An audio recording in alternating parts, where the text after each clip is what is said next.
Halo teman-teman, Assalamualaikum warahmatullahi wabarakatuh. Baik, berjumpa lagi bersama saya, Ceri Surya Pradana dalam Ceri Review. Nah, teman-teman, setelah minggu lalu kita membahas terkait dengan pengantar geografi pariwisata. Minggu ini kita akan melanjutkan apa yang telah kita mulai di di minggu lalu, yaitu kita akan membahas terkait dengan aspek fisik dalam geografi pariwisata. Namun sebelumnya, di akhir presentasi minggu lalu, ada pertanyaan terkait dengan apakah aspek fisik dalam geografi itu sama dengan aspek fisik dalam pariwisata. Kemudian apakah aspek fisik dalam pariwisata itu sama dengan aspek fisik dalam geografi. Nah, beda keduanya. Nah, kemudian apakah aspek fisik geografi pariwisata itu sesungguhnya? Pertanyaannya, sebagai pertanyaan lanjutan, apakah akomodasi itu merupakan aspek fisik dalam geografi pariwisata?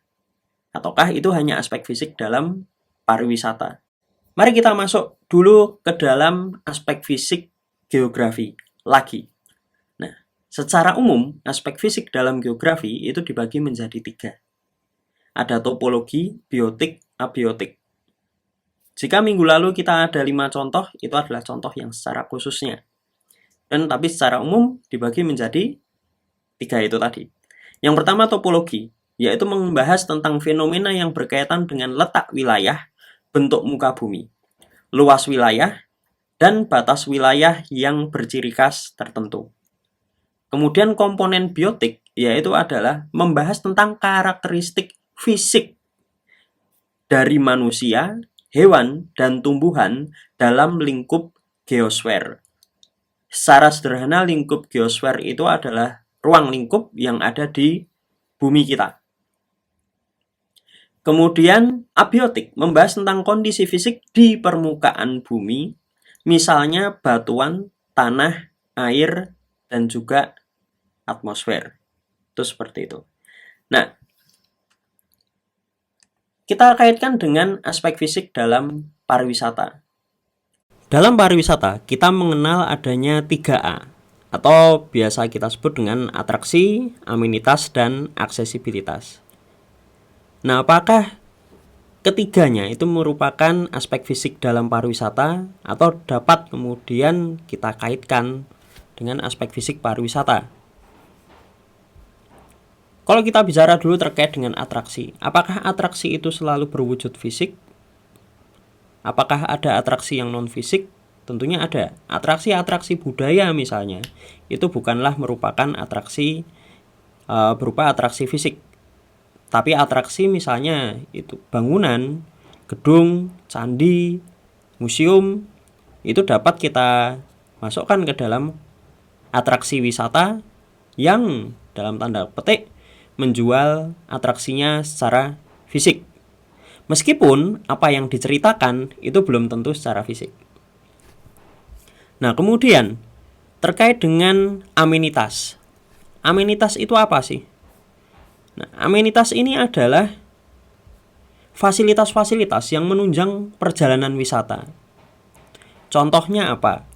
Misalnya tempat penukaran uang, toko souvenir, telepon umum, kemudian ada TIC atau Tourist Information Center. Nah, itu dapat kita masukkan ke dalam amenitas, karena itu merupakan fasilitas penunjang dalam perjalanan wisata. Aspek ini umumnya juga secara fisik itu nampak. Misalnya ada bank, money changer, ATM, toko, dan sebagainya. Kemudian yang ketiga, terkait dengan aksesibilitas. Aksesibilitas merupakan kemudahan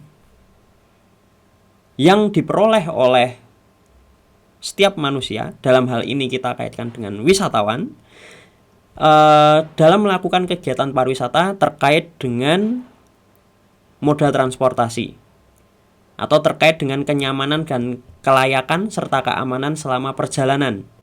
Nah, otomatis secara fisik itu juga pasti ada.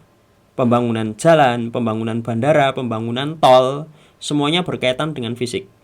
Di mana berkaitan juga dengan transportasi seperti pesawat, kapal laut, kereta api, bis, kendaraan pribadi, itu bisa dimasukkan ke dalam aspek fisik dalam pariwisata. Apakah ada yang lainnya? Tentu ada.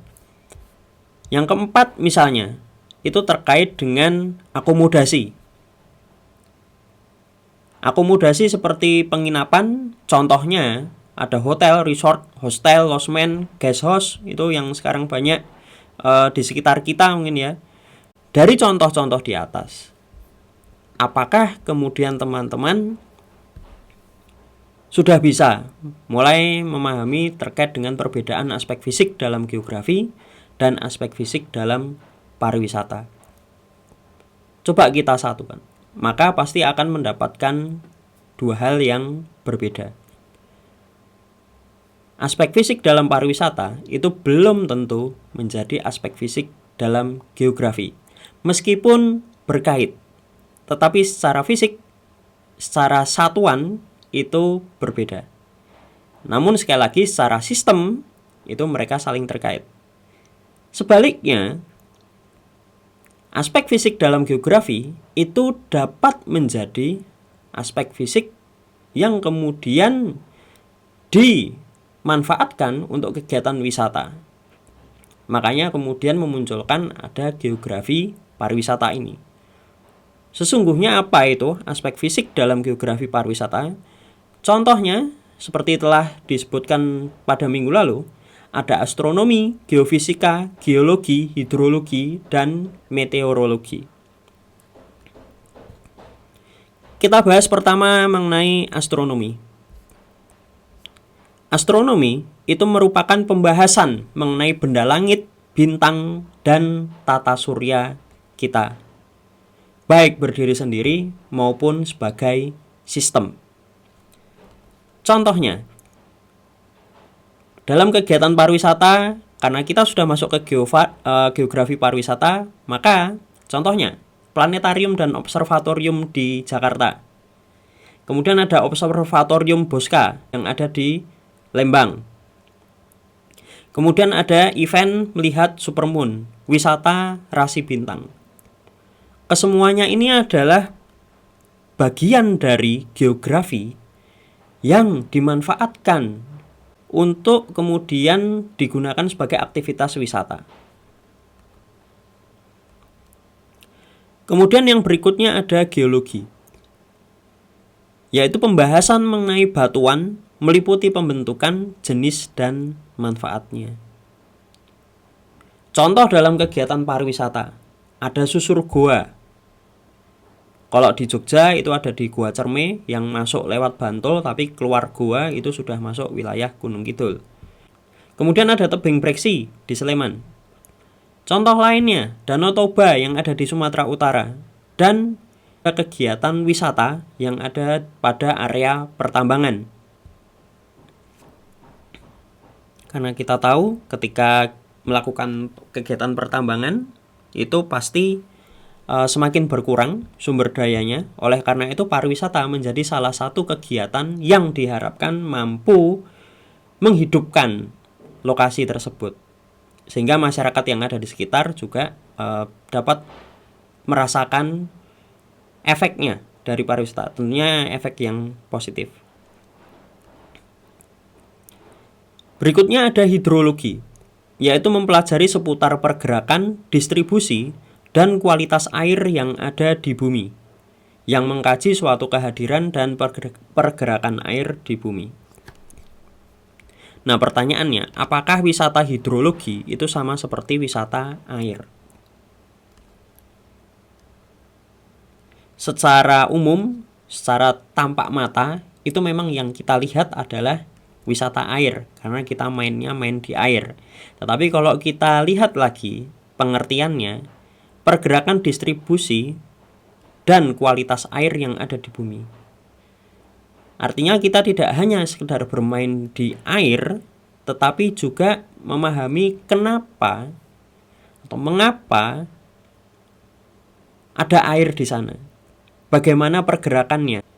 Bagaimana kualitas air yang ada pada lokasi tersebut? Apa manfaatnya? Mungkin juga apa khasiat air tersebut? Ketika entah kita minum atau yang lain, itu bagi kita.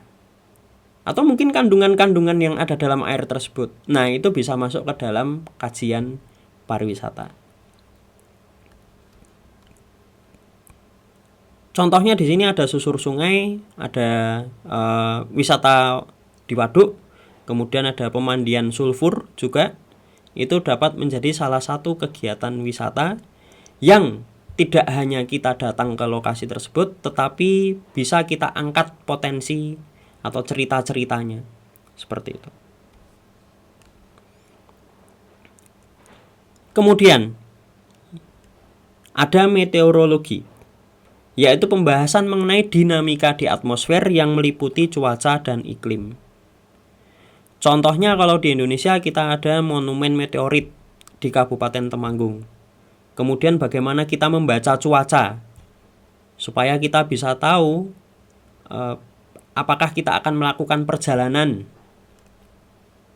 di bulan-bulan tertentu atau pada saat-saat tertentu. Kemudian ada lagi yang kita nyatakan sebagai wisata kebencanaan. Itu juga bisa.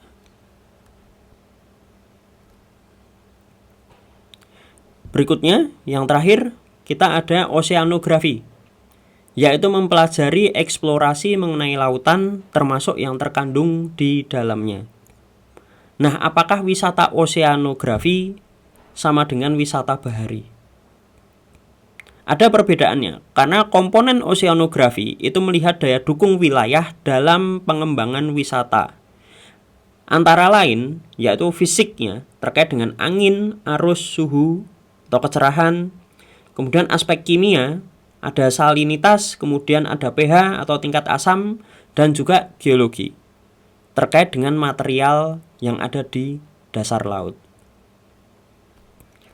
Contoh-contoh kegiatannya, misalnya ada wisata bahari sebagai salah satu contohnya. Kemudian ada scuba diving, kemudian ada skin diving, yang keduanya sama-sama diving tetapi berbeda perlakuannya. Nah, pengetahuan menyelam misalnya, itu dapat kita ketahui kenapa ada palung, kenapa kita tidak boleh menyelam atau berenang di sekitar palung. Kemudian belum lama ini juga ada kejadian di mana banyak kasus paus ditemukan terdampar. Itu bisa menjadi salah satu contoh kegiatan pariwisata yang mengangkat tema-tema geografi. Oke teman-teman, kira-kira itu untuk pertemuan pada hari ini. Teman-teman sekalian, ada pertanyaan terkait dengan apa yang akan kita bahas pada minggu berikutnya. Apa yang disebut dengan aspek non-fisik dalam pariwisata? Coba teman-teman, yang kedua, sebutkanlah contohnya. Itu dulu, sampai jumpa lagi. Terima kasih teman-teman sekalian, selalu sehat, semangat, dan bahagia. Assalamualaikum warahmatullahi wabarakatuh.